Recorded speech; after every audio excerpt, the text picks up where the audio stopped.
Jason. It's my job to stump.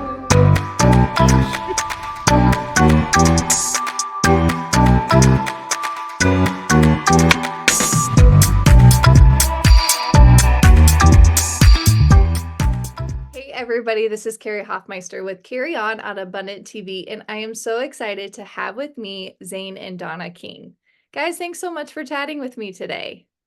Thank you for having us, Carrie. We are so blessed to be here and hoping that our story can reach out and help somebody else. That is our prayer. And so we're just blessed to be here with you. And we've enjoyed your show, by the way. Yeah. On a side note, we've been consuming your wonderful shows and we have just been loving it. What a great ministry you have. So thank you for serving the way you do. Yeah. Oh my goodness. You guys are so sweet. Yes. Yeah, we're grateful for you, grateful for the opportunity to chat with you today. So Yes. yeah.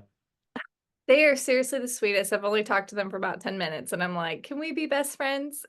Yes, please. Yes. I'm a former Michigander. You're a new Michigander. So we just Yes. forgot about each other, didn't we? Yes, that's true. Well, we're actually just going to let you guys go ahead and start with some background and just kind of lead into where you are today. Love it. Love it. You want to start, babe?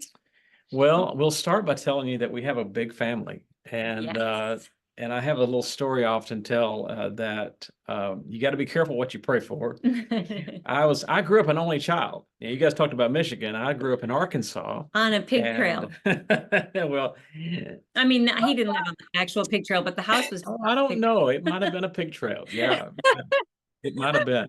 Anyway, I'm from Arkansas, and I grew up an only child, as I said, and practicing music and kind of a lonely little world. And so for some reason, God just put this desire in my heart that I wanted to have a big family. And so I had my first children were born as twins on the 4th of July in 1998. Wow. And so I got two That was the first, right in the beginning. the first part of God's answers. And then I met this lady and she had 4 kids. We have a blended family. So then I got 4 more. And so we have 6 kids. We have 6 grandkids. Had a daughter that just got married. And so now we got more son-in-law. And I mean, it's just our family is like a big table. Yeah. And several tables. Yeah. So that's the first part of our stories. We have a big family. And but yeah, when we first got married, and I'll let Donna kind of share with you some of the challenges and really kind of right out of the gate from the first time we got married. Yes, of course. I was a single mom with my daughter who was, I had the other children had grown and gone off to college, or I had an eldest daughter who was married, but my youngest daughter was still with me, and I was learning to navigate this new thing that had happened with us, and she was struggling, and I wasn't dating. Actually, God set Zane and I up on our first date for sure, because I was very focused on taking care of my teenage daughter and trying to figure myself out, really. I was needing to figure out me and my journey. And so, but I had a meeting filling in for an A&R director at the record label that I was working with at the time. And Zane was the producer on the project. So we were going through these songs and we already knew each other. We had crossed paths in the music industry for various reasons. Oh, wow. And we were like agreeing on every song for this particular record that was coming up and for every same reason. And at the end we were leaving and he goes, we should catch up. Let's grab coffee or whatever it was. I don't even remember. This was more than 14 years ago. Yeah. And so we did, and we sat and talked for 4 hours. Yes. And Zane says, what do you always tell people? I know. I mean, I talked for like 15 minutes. It could be true. It could be true. But anyway, no, we just caught up. And I remember thinking to myself 2 days later, I'd called a moratorium at that point on dating. Yeah. And so I was thinking 2 days later, I hope he calls me, and then I'm like, "No, you don't. No, you don't." But I did, and he did, and the Lord took it from there, and, we were married 2 years later, Yeah. but he was so patient with Mm. our situation, with my situation, and my sweet girl, and loved her so well from the Yeah. very beginning, and it was quite incredible. But yeah, she had a struggle. But what we've learned to share with people is it's more important that we tell you the story that you need to hear for you. Mhm. Because we're going to have struggling kids, we're going to have struggling sisters and brothers, and mothers and fathers, and uncles and aunts and cousins and friends. But the only person that we can get in front of God with or at his feet and take care of is ourselves. We can Right. carry the others to him, and that's the beauty of it. Yeah. But as far as who we can change, it's Yeah. me. Yeah. And so I started out my journey with my daughter when I finally decided to go to my first what's called Al-Anon meeting, which is a meeting for family members of those who are struggling with addictions or alcoholism. And the first time I walked in that room, Carrie, and I was like, I come here to get advice on how to fix my daughter, like my child. And they were all doing what they do in Al-Anon, which is you don't crosstalk and you don't. And I was cross talking to everybody. They would share something like, what do I do about this with her? And what do I do? And they were so patient. And I was so not taking the Al Anon route, And they were so patient with me. I was clueless. I went in there thinking, I'm getting answers on how to Mm. fix someone else that I love so deeply and so dearly. There aren't words to describe that. The only love greater is God's love, right? Than Yeah. a mother, a parent love. So anyway, I was quickly learned about cross talking and quickly quieted down and listened and quickly started to realize that there was a job that I needed to do in me. Yeah. And they came alongside me. And then we ended up Yeah. finding a group exclusively for parents. I'll let you take Right. it from there. But it took a while because it's not like just because you get to the point you're desperate.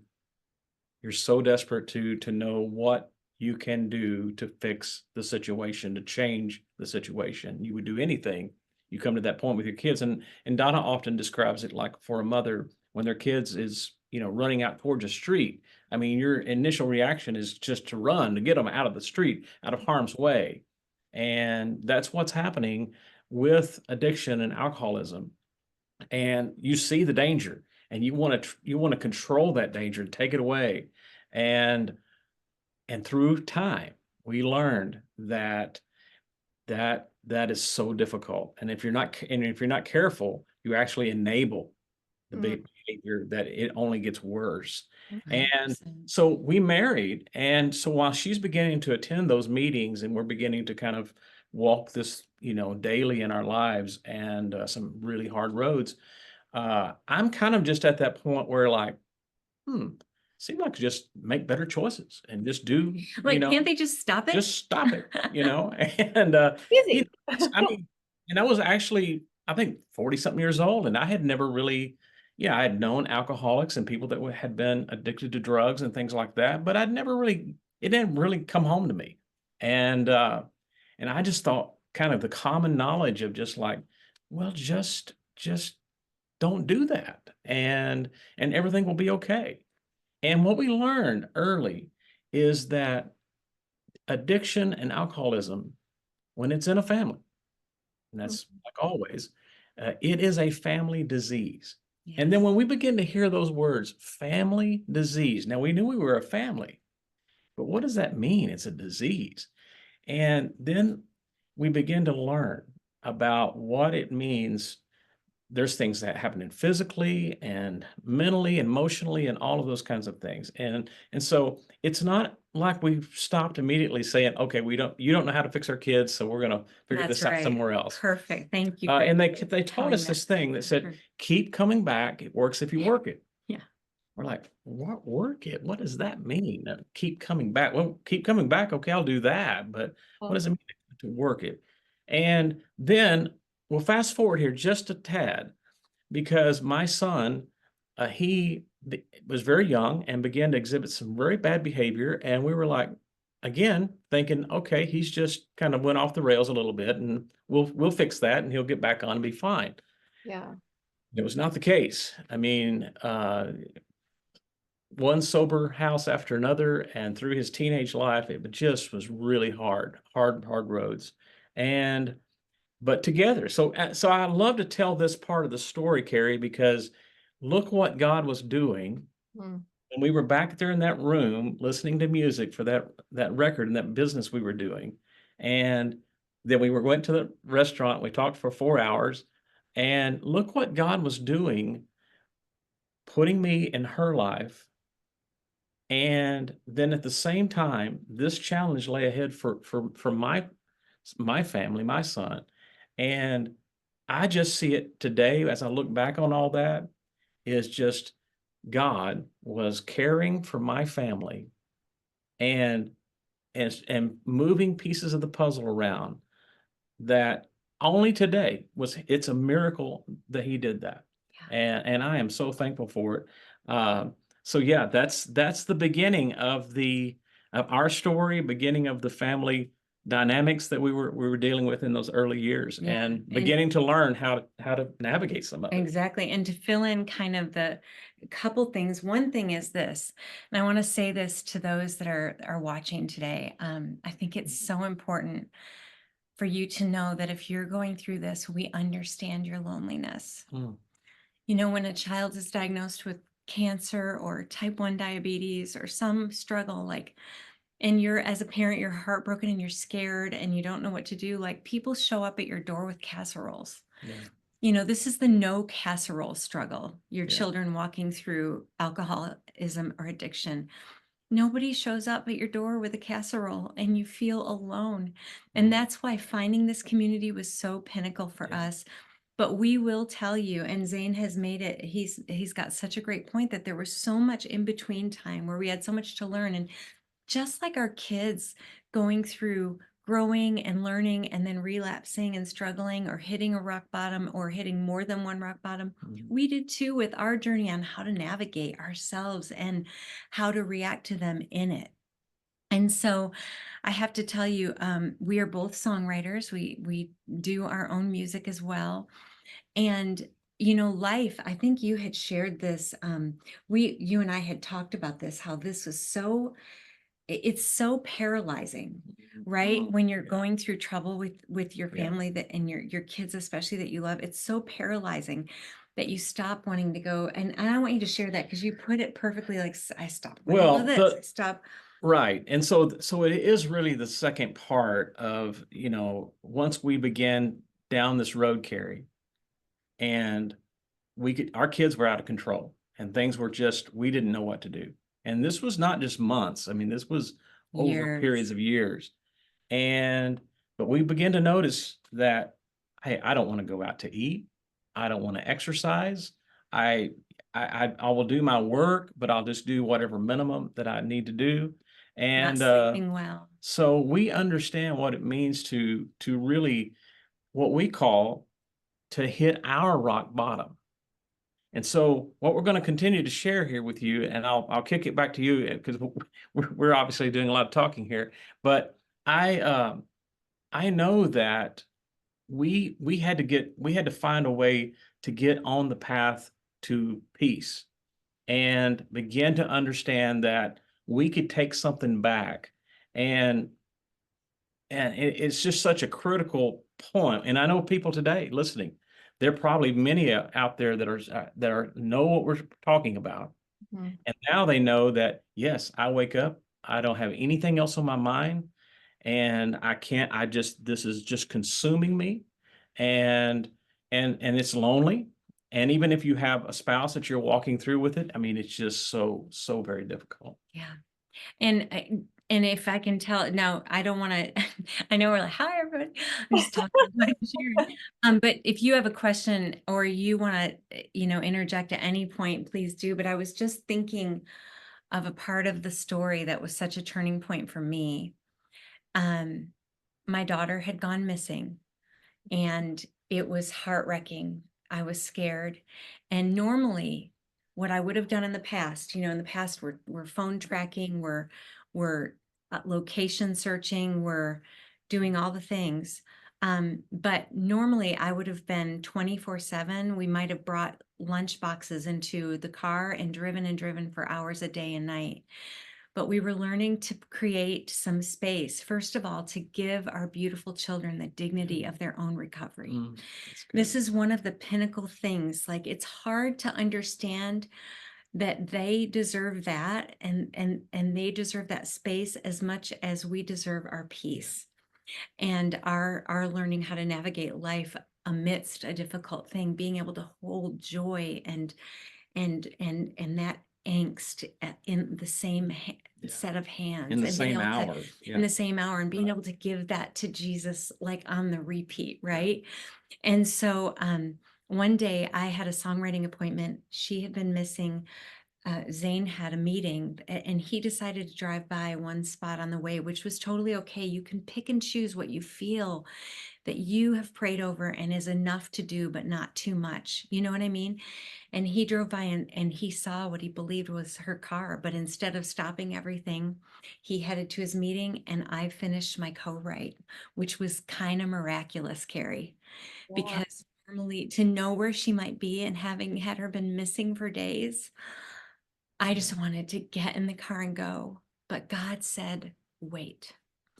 And I did. And I finished that co-write, and I got in the car. And as I headed to that place that he told me he saw the car, I turned in and she was pulling out. Now, bear in mind, it was a large building. I would have never known where she was if the car was still parked. It was God's timing.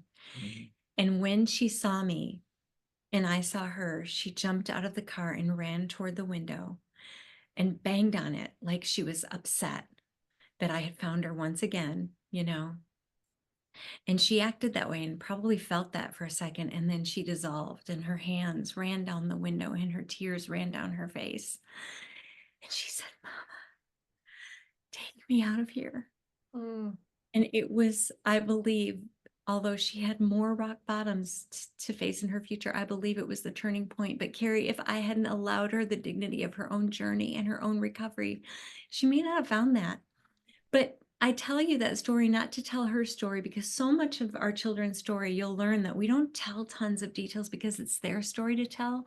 What we tell is our story, Right. how I learned to wait and look what God did. Yeah. You know And what I our mean? recovery. In our Yeah, recovery. which is kind of mind blowing probably to a lot of people to when they first really hear that concept, our recovery. What do they mean by that? So, Yeah, absolutely. yeah. One of the things that we did, we took to God's word a lot, to remember that He's exceedingly abundantly able to do above all that we could ask or think. Or how about that? If we are who are sinners want to do good things for our children, then imagine how much more God wants to do, how much more He loves them. That's out of Matthew, 7:11. That's kind of a little synopsis of that verse. So yeah, it's been amazing. Oh, gosh, I'm like a little bit speechless. Your story has already really blessed me, made me really emotional. um, I think it's always such a beautiful thing when we, as people, as humans, as Christians, we take something like that and then we say, "Well, Lord, how can you change me, or what in me needs to be changed, or how can you use me?" Because as a parent, I can't imagine going through that and not running after her or chasing her in that moment, but listening to God and him saying, "Wait," um, says a lot about your faith and you as people in general, but thank you for sharing that. So, I do have a lot of questions, and, I know other people have a lot of questions. I guess my first question, though, is how are they now?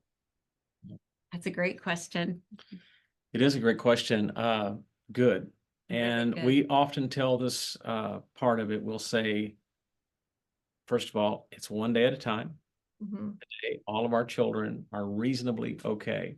And so, and people that has walked these kind of roads, they understand that kind of language that, you have an ideal thing when that you would like for your kids often. And it doesn't matter whether they're on a road to recovery or not. Uh, it just doesn't always go the way you think it's going to go. mhm, But today, they are very very happy and content Centered, and centered. thriving, Yeah, and focused on yeah, that God yeah, has given them a new path, right. and they're doing great in But how are we? And it. it's every single day. And let me I want to give a little quick tool.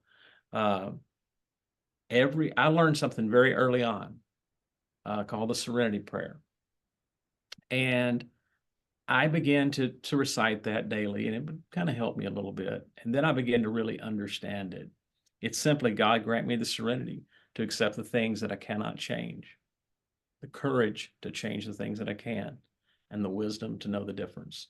So it's Mhm. three parts there. And Carrie, what I want to share with your audience today is take that prayer. And if you're struggling right now, I mean, take that prayer and write it down and recite those words, learn them. But more importantly, get this: God grant me the serenity to accept the things I cannot change. So, serenity kind of parallel also with peace. So, one of the things when everything's raging out of control, Mhm. we deserve and we need peace. And you kind of have to take charge of that. So, but all those things you cannot change, you have to accept that. And the courage to change the things that I can. And guess what?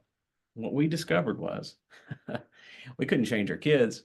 Mhm. We could change us, me. That's the only thing I can really change at the end of the day. And then there comes that wisdom to know the difference. And then that's when finally it hit me. I need to work these steps. I need to step number one, I need to start right there. Exactly. And when we do, suddenly, when we get out of the way, suddenly it's a relief. You're putting Yeah. a lot of, feel like they begin to, okay, whew, Yeah. space. Now I can, Yeah. and they do their own journey. We tell our kids, all six of them actually, that we're so incredibly proud of them. And, for all the things that our kids have faced, the strugglers, we say, we look up to you. You are brave.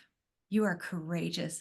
I know that parents want their kids to look up to them, but and I feel like our kids, there are probably things they like about us. I don't know. We try, but I know they love us. They show us that. But we are proud of them and we Yeah. look up to them. Yes, that's right.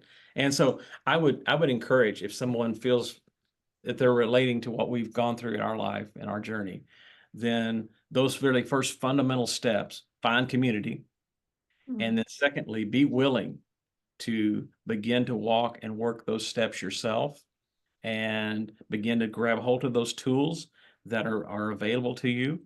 And you will not only begin to feel serenity and peace coming back to yourself, and going out to eat again and maybe exercising some more, you will then, in time, not immediately, but in time, you might see that the lack of you always enabling and being able to say no, which is a full sentence, by the way, it's going to create a new dynamic that in time you might see them say, wow, that was a changing, and that was a really critical point. Yeah. Yeah. What you both said actually leads into some of these questions that were asked, especially what you said, Donna, about your other children. I actually have a friend that she is going through, one of her daughters is in addiction, and that daughter had a child that my friend now is raising. Oh yeah. And she has other kids as well. And so her question was, how about the rebuilding of sibling relationships? Because she goes on to explain that as a parent, you watch them grow up and create these memories together, and just to grow and bond with each other, and then come to a place where the only time that they're getting together is at when she has to bribe them for Mother's Day. I just want all my kids together. And so her question is, how do you rebuild that with the sibling relationships? Okay, I think that's an awesome question, and Yeah. it's so interesting. We want all of our children to get along with each other and have the best relationship, but it once again comes back to like, we have to let them figure that out with each other. I think just encouraging the sibling. Now, in some cases, if it's a younger child situation, there's Alateen, which we highly recommend, or Celebrate Recovery has some great, amazing tools. And Yeah. different people choose their different journey to Right. get there. You know what I mean? As long as it's centered on God, and it's centered on the fact that God is the only one we can really rely on to Yeah. make a difference, Mhm. great. So I would encourage them to encourage their hurting children who miss that relationship to seek their own help Yeah. in going through that, because it feels like it should just be like, I don't, this should just not be like this. They kind of have the same similar feelings that we Yeah. do, like, stop it, but sometimes you just have to let them work it out with each other. So there's this word we call qualifier. And I love that you mentioned this because go back to what I said earlier about family disease. Mhm. So parents and children who interact with addiction and alcoholism, it's a family disease. But that, yes, you're right. It also affects everybody in the family. And so they qualify to get help and to have community, to also, just like what we have learned to do, is to make step work a big part of our life, to lay this at the feet of Jesus in ways that we didn't think about before. Because yes, you lay your problems at the feet of Jesus, no question. But the way in which now we would approach that and what we learned was far different than the way we had been doing it. And I'm going to talk maybe a little bit here in a minute about a detachment and detaching with love. But let me just say right now, and some people will know what that means. Um, but you have to, when you yield that and you put it at the feet of Jesus, you have to also put yourself there. Yeah.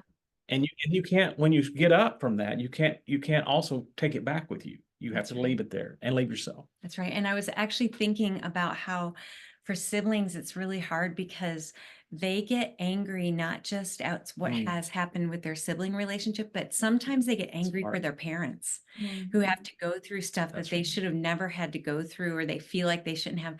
But it's crazy to say this, but having spent so much time around such beautiful parents who have walked through this journey, and some have not had the outcome. No one is promised the outcome That's of right. both their kids are reasonably good and reasonably well one day at a time. Some Wow. of the people we sit in rooms with in that basement every Tuesday night don't have their children anymore, but they're still coming back. Mhm. It's amazing. Some can't come back, and we get that if they lose their child. Yeah. I'm not telling all of your folks, be afraid that this is going to happen to you. You could No. lose your child. That is the scariest feeling. Mm, Here's the thing. Most of the time, that there's some form of recovery that happens, yeah. but there's a reality that we all know, if we have our eyes open, that sometimes things don't go that way. But what I want to tell people is that we're not mad. The thing about those people in that room is they're not angry. Mm, So the first thing that everyone needs to work on as a family is conquering that anger and turning that into grace. And that is super hard. And it does greatly tie into what Zane yeah. was talking about Yeah. detaching Yeah. in love. And we're still doing it, by We're the still way. doing it. I People mean, get angry. guess what? We don't have your answers, and we're still seeking. You know, for us, it's been years of process to get to some of these things we're talking about today. And we're still attending those meetings. We're still working those steps. We're still working on materials that, daily Help and us. help us. But because we've learned that this is our journey and it's our recovery Mhm. and it's our peace and serenity that we're after. That's so good. I'm gonna ask, because I do have other questions about what you learned and some of the tools that you used, but I think that these questions will lead into probably those things. And if you have anything to add, please do. But this one that I've here just says, at what point do you voice concerns, and how do you know when something is an issue? Mm, Yeah.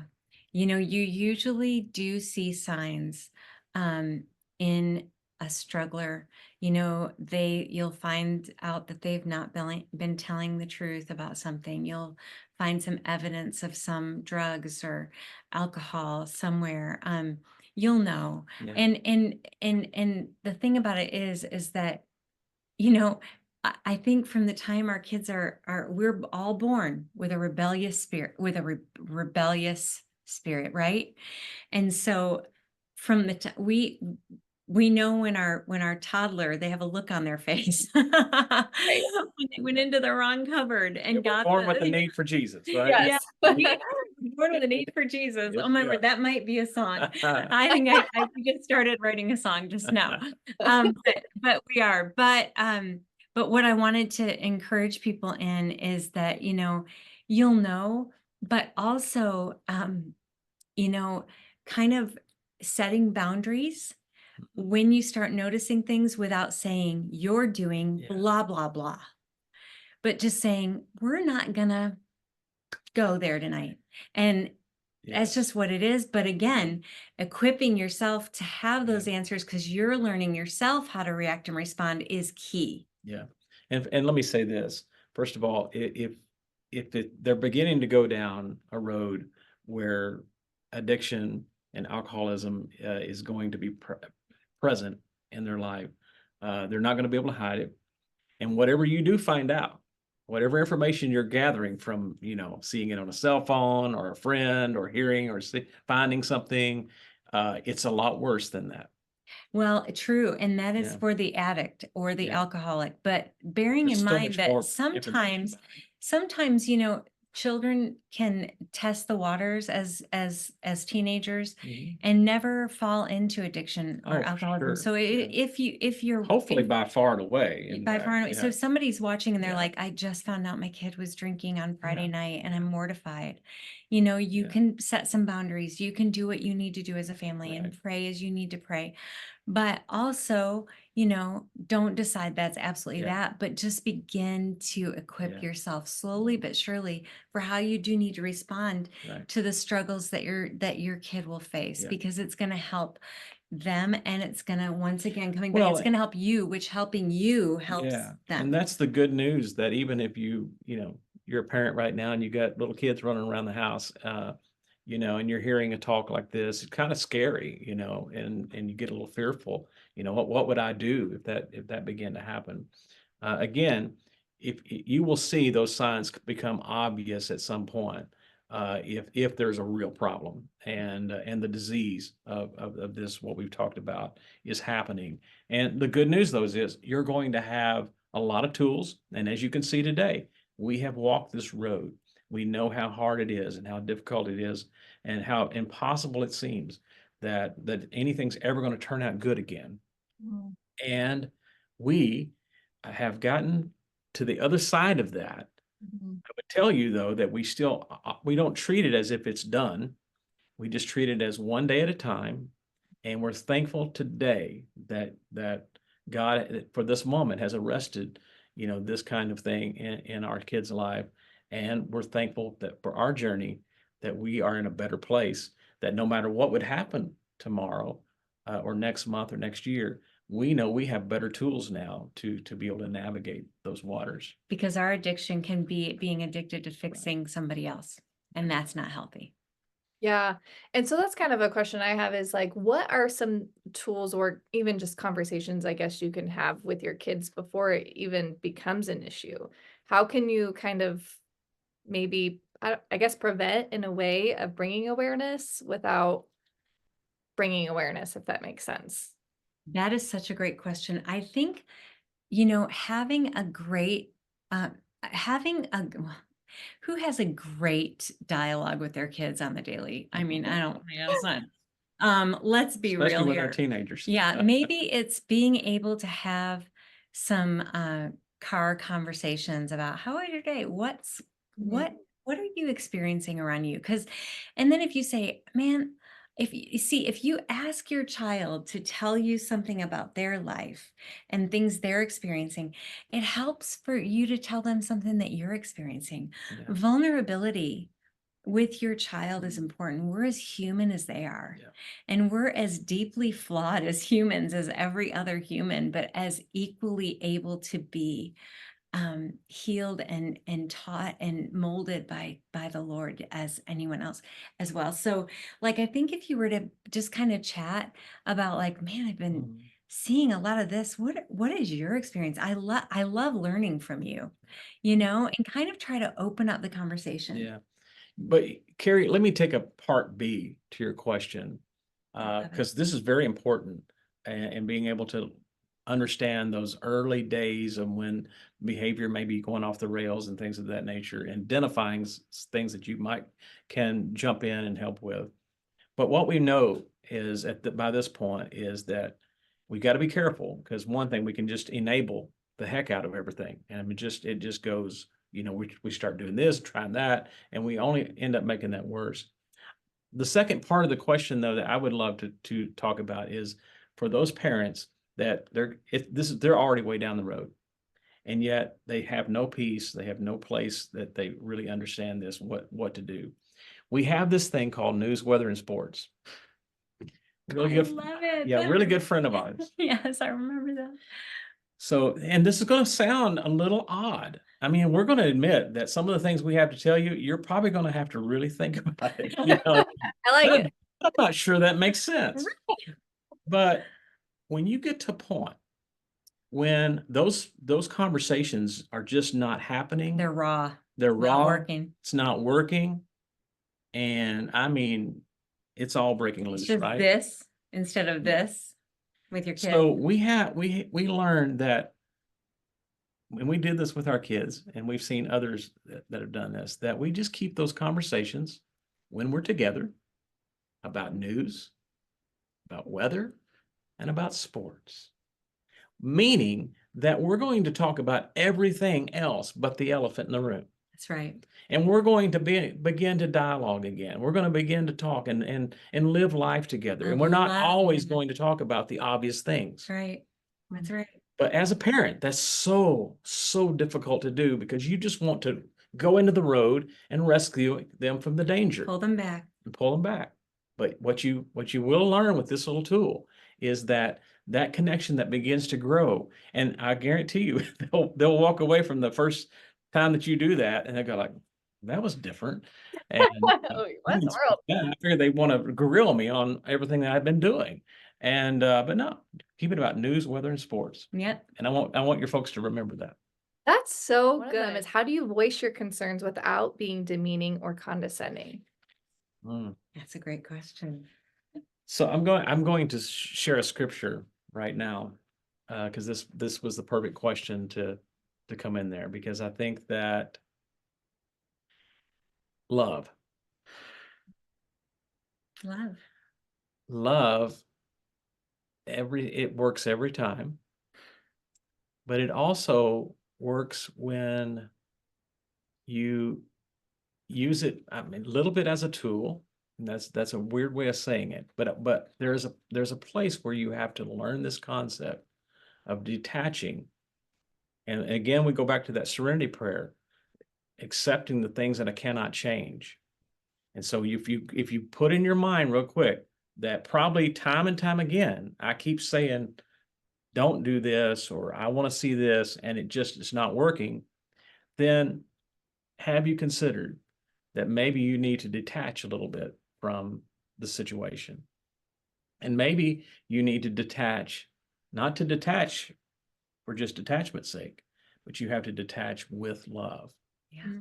And in Philippians 4, and I'm going to read this because I want to get every word right, because even as we talk to the audience now and people that maybe have tuned in and they're really, struggling, and this really hits home to them. In Philippians, Paul wrote, now, if I said the scripture, I can do all things through Christ, which strengthens me. Everybody's like, oh yeah, I get I know that. that Yeah. one. It's my fave. I mean, if we memorize a verse, we got that one, right? Okay. But really, the scripture right before that, the verse before 13, is really the meat. And for us that have been on this recovery journey and have dealt with the insanity that happens, Paul said, I know what it is to be in need. And I know what it is to have plenty. I have learned the secret of being content in any and every situation, whether I was well fed or I was hungry, whether I was living in plenty or in want. And then it says, I can do all things through Christ, which strengthens me. So today, our loved ones that might be dealing with things that we could never even comprehend, they may be in need. They may feel like they have plenty. But there's going to be these moments when they hit that rock bottom. And really, at the end of the day, what Don and I have to say to them is the only answer is, I can do all things through Christ. God is the answer. Mhm. That- Jesus is the answer. Exactly. And it comes back to what you Yes. said, Carrie, a minute ago, which was so wise. God, take over my body, my body. Yeah. That question that someone wrote in, that's exactly, God, take over my emotions. God, take That's over my right. body. God, lead me in. If this is one, let me do the serenity prayer check. Is this something I need? Is this something I can change? Is this something I need to have the courage to change? Or is this something I need to not address? Yeah. And God will give you that guidance. And it is your child. So there's the gray, right? We're supposed to be doing certain things. We're the parents. And so I think it's important to know your own boundaries in your family and to know what those are. And then to be, that is that, Yeah. very matter of factly, it is. We don't do that and we do this. But sometimes when you need to ask the question, sometimes you don't. But if you do broach it, you pray for God to give you the wisdom Yeah. to say what needs to be said Yeah. and the way that it needs to be said, and let everything be attached to love and detached with Yes, love. right. And I want to say to the person that asked that question, by the way, I've done it over and over again. Over and over again, I've been condescending Oh, and asked it all of the wrong. things. Yeah. Oh, haven't Yes, we all? absolutely. And you will make mistakes It's and okay. over and over. But again, I just emphasize, get on your own journey, your own journey to recovery. And You're the going to answers see will the come. need of what you need recovery from. Yes. Yeah, that's so good because you're right. We're always going to make mistakes as parents. And I think it's so important though to be able to recognize that to our kids that we made a mistake. You know, hey, I didn't handle this the right way. I'm so sorry. And showing them that you're human, but also for them to learn to take accountability when they're wrong. I think that's so good. These next two they kind of go together with what we were kind of just talking about. But so it does ask, is there a point where you do the old tough love routine? But I'm going to ask a couple of these together because I think they'll kind of just Yeah. go together with your answer. And if we're supposed to be mirroring God's love and long suffering, how is cutting your kids off biblical or is it not? Ooh, So, that's such a good so the number question. one question that I probably have heard over our more than a dozen years in this journey that we've been on is, do I give them money? Do I not give them money? And we often feel like money is going to, be some kind of, yeah, it's the root of all evil, right? The love of money, that is.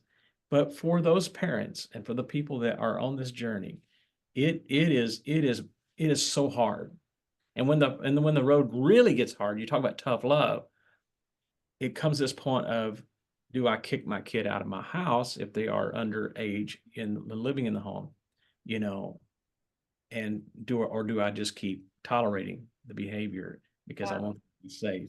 And here's the truth, as Donna said and described when she first went into those rooms of community that she had found that maybe here's some folks that are going through what I'm going through, so they must be able to tell me what to do, and they're going to give me the answers. Yeah.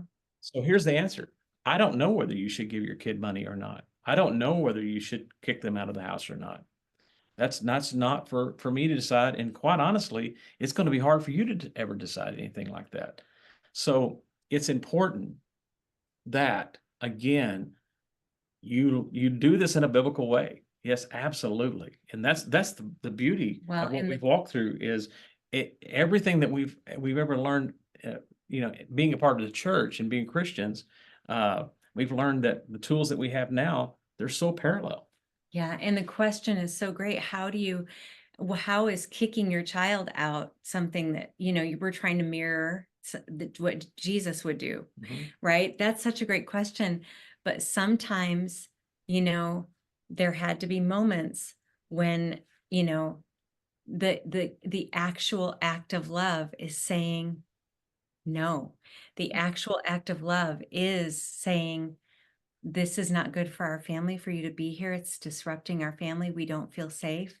And we love you. And when you're Good. ready, we're ready. That's good. And we're waiting. But you're not able um to be where we need you to be here, but that doesn't mean we don't love you. Mm. It's really hard. It comes It's back so to hard. that detaching with love thing. Right. It's such a great question, but actually the act of, I know the word is tough love a lot that people say, and it is tough to go no, but it's also very loving, because remember, it comes back to that. You're giving them the dignity of their own recovery, Right. because people will tell you, me giving them a place to lay their head and giving them money and all of that, was the actual thing that kept them from recovery. When they Yeah. finally got out there and did that, this is Right. what made them. Now, I will tell you, there was a point in time where we were providing food for someone who was in a car, and that was where life was, and we were providing the food, so there wasn't starvation. That's gracious, but not a place to come back and to get into that pattern again, right? So I understand that that's Mm, hard, but it what is. has been true that Zane said is that each family needs to pray to God in their own way what God is leading them in. And as they take the journey of recovery themselves, they'll find the answers. Yeah.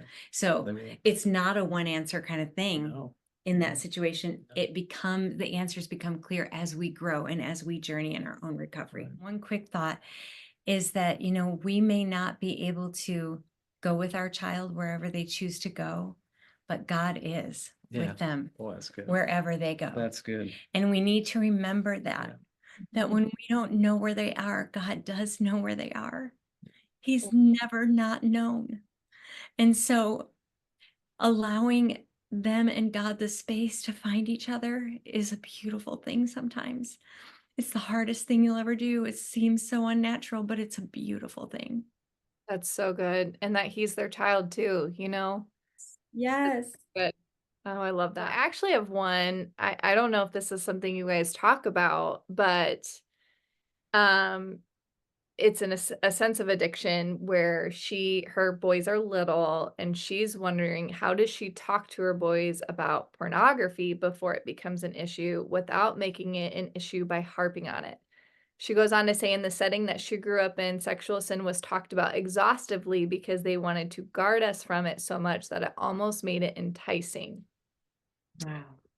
Great question. And what a wonderful parent. Yeah. Whoever you are, Yeah. I hope we just thank you. And for each of these folks asking these great questions, thank you for having the heart to seek out these questions and Yeah. try to find your way to the answers that are right for your family.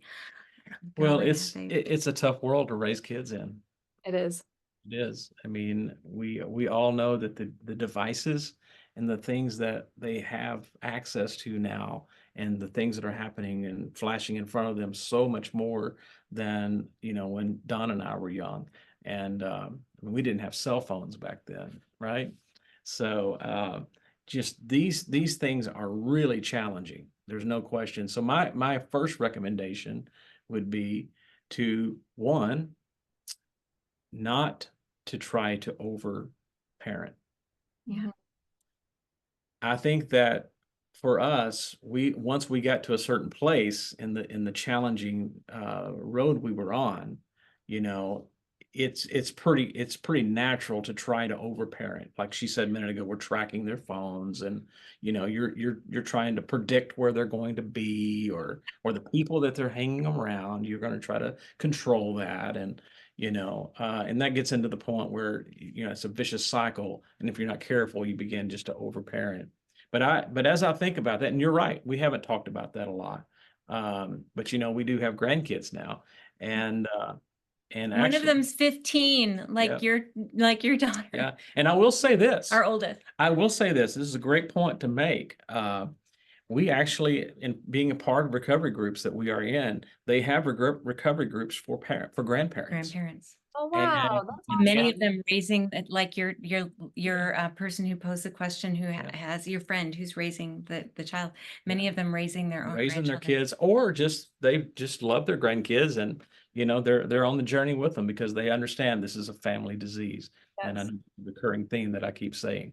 And but I would also encourage those that have young kids and they do have fear about the kind of world that they're growing up in, to try to challenge yourself to not overparent, and to know that, like we just said a minute ago, that God's got them. Put the boundaries in place. God's got them. Put the boundaries in place, and to some degree, let go and let God. Yeah. And this is a term that I've heard a lot in our Christian culture: let go and let God. And we had heard that, even as young people. But then when we got into recovery, we began to understand differently what it meant to let go and to let God. And then when you begin to context that, Yeah. it's just it took on a different meaning for us. Absolutely. I love it. And I also, you need to share the 3 C's eventually. That's so good. Yeah. But I just thought, probably the greatest gift that we can give our kids when they're little and we don't want them to be exposed to things like that are gonna, you can't unsee the things that can't be unseen, Mhm. is by giving them so much to see that doesn't involve time to see that. And a lot of that means getting off of our own phones. It means, that people say luxury this and luxury that. What is a luxury is experiences with our children, experiences with our family. Those are luxuries, little precious luxuries. The more we get away from staring at a thing that is, distracting us, that we need that time with our things that we get from that, but also we need great boundaries on that for ourselves. And the more they see that, Right. the things they That's do exactly see are going to replace the things that they can't unsee. right. That's so good. Are there any other tools that you guys have learned and used that we haven't talked about that could help others? Yep, I see the smiles. I think so. Tell them the 3 C's. One message I would just give to them is something that I learned. I don't know if it's a tool as much as it is just a concept that will help you change your thought patterns. You didn't cause this. You can't control it. Mm, Can't cure it. Yeah. You didn't cause this problem. You may think that, well, what if I would had, have done that, if I I hadn't did done this that. differently? Or let me tell you, if you're in a place where you're affected by this family disease that we know of, being an addict and alcoholic, then let me tell you, you did not cause it. Mm-mm. The next piece, you can't control it, mhm. because no matter how many times you say no, no matter how many times you say, I'll do this if you will do this, you beg and you do that bartering system, it's not going to control it. You may have some temporary success and you may think, okay, I figured it out. Promise you, you can't control it, because you can't be the one to cure it. Not them. You won't be the one to God cure will. it, but God will do the work. Mhm. They have to be willing to say, I am powerless over this disease and my life is completely unmanageable. Step Now, that's step one. And let me give the tool. So here's the tool. You want to say it? No, you go ahead. Step one. So when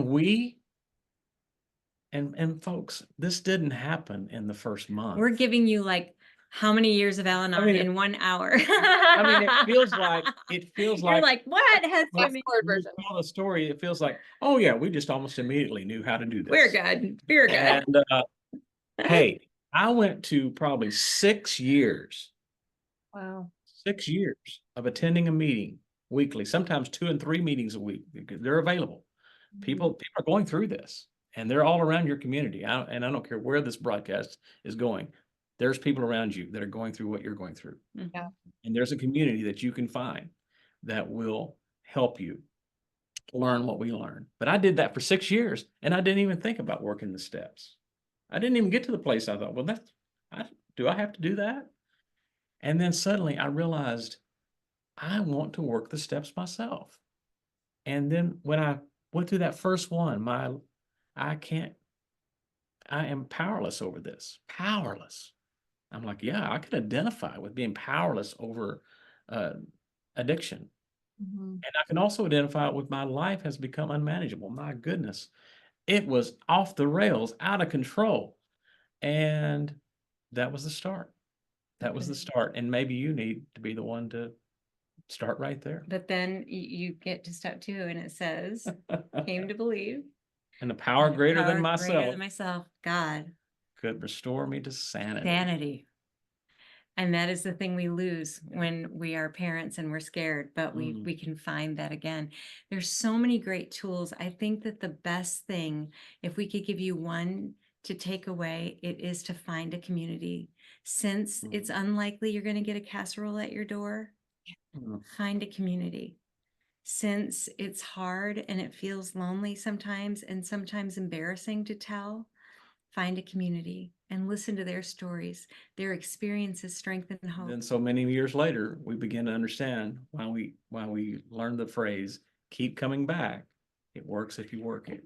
That's really good. And I think that's even encouraging for people maybe watching that aren't going through this, but maybe you know somebody that is, maybe to go give them a casserole or just go in. Yes, start bringing each other casseroles. Start if you're not struggling and you do have a friend who's confided they are, bring them a casserole 100% and amen. Well, I do know that through all of this, that something else good that has come out of it is something called Everything Good that came out May 31st, which is your new album, which I believe has 12 songs on it, right? That you both produced.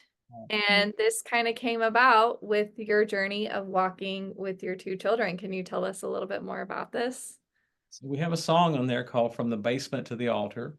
And if somebody pulls one up really quick on their streaming platform, Zane and Donna King, you can find us about everywhere. From the basement to the altar. It's really talks about hitting that basement. It talks about that church it's in the basement and the journey that we've taken ourselves of hitting that basement and being at a place where it felt like nothing was ever going to go right again. And then we came to God through His grace and found that altar and found help and hope in Christ. But then Donna, I mean, there's a lot of fun songs on there, but the one that I love that you talk about with who you listen to. Well, that and I wrote a song with 2 of my dear girlfriends called Who You Listen To, which can be a tool to share with your teenagers or your own self to kind of help us center our worth and our value. Because I think part of the reason that people slip away is that they don't believe in their value and their worth and their and how loved Yeah. they are in the eyes of God, that He created them in His image. And so if people want to hear a song that they can share with their kids, just to kind of lay the foundation, that is called Who You Listen Yeah. To. And there's another one Yeah. for those praying and praying and praying and don't have the answers, and it's called Wait for It. Yeah. And then we have a lot of fun songs on there. We really love for people to tap their feet and smile and laugh. And we do our music to to feel with a beat so that you just feel like you're getting a Big happy hug. hug, a happy hug. Aw, And I love that. so we hope that people feel a happy hug. It's got a little kind of a country But vibe, but they're kind of a folksy kind of acoustic country vibe. But we hope that people will find some words Mm. and some hope in the lyrics that can help them kind of walk their journeys. And I'll just mention one last thing there on that with finding us on zaneanddonnaking.com. That's our website, of course, but and our music's on platforms. But honestly, if people would love for us to come and share our story, share our music, they can reach out to us about doing that. In 2020, next year, we're going to be traveling a lot. And so we love the opportunities to come and to Meet ya. yeah, and yeah, meet, sing, and actually hug people. So Yeah. oh, I love that. Well, if you're in Michigan, let me know because I would love to just see you guys in person. Ah, All right, you better believe we You will. guys have been such a blessing with sharing your testimony, and I feel like you're gonna be on again because I know that this is gonna be well, I want to have you on again, but I know that this is gonna reach so many people that are gonna probably have more questions because Love that. people are searching, and so we'd love to have you back on. But one question that I like to end with everybody that I have on, which if you watch the show, you might know, is how I and just people at home can pray for you too. Yeah, That's an awesome we question. have some things. Yeah. We have some. Do I need to write these down? You know what? Pray we see God moving in a powerful way in our ministry right now in this area. Yeah. Pray for two things. Pray that we will stay out of the way and the devil will stay out of the way. What we have recognized as we've been going out and sharing and singing is that when the Lord, I told a friend this the other day, I said, when God's at work, the devil's at work, but thankfully God is billions and millions and uncountable ways greater and more powerful. And so we pray for God to get the victory, that the obstacles that want to come along in the way, like it's not, I know your listeners might be, well, I'm talking about like there's been some health struggles. For me, I have an arrhythmia. So I actually had right 2 minutes before a television interview that was live, I went into the arrhythmia, and I had to call 911. So, but I'm okay and all is okay. But then another time, the internet went completely out. It never Yeah. has for this particular interviewer ever, and it did. So we were all like, that's just the devil. So Yeah. we're like telling the devil, get thee behind me. And we ask your listeners to pray with us for that, and that we will just be pliable in the hands of God as God is forming and shaping and continuing to unfold ways that we can help other people. This is what we want more than anything. And so if we could just ask folks to pray alongside us, that we would be able to be effective in helping others to journey through such a tough thing. Absolutely. I believe in what you're doing. I was so touched today.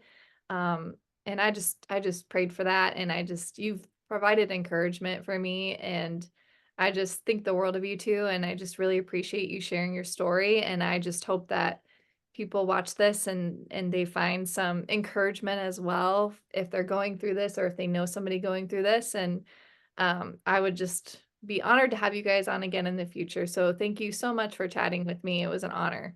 We would so love to come back, and thank you so much for having us. We are so grateful, Carrie. Absolutely. And make sure you all go check out Zane and Donna King and their new album, Everything Good.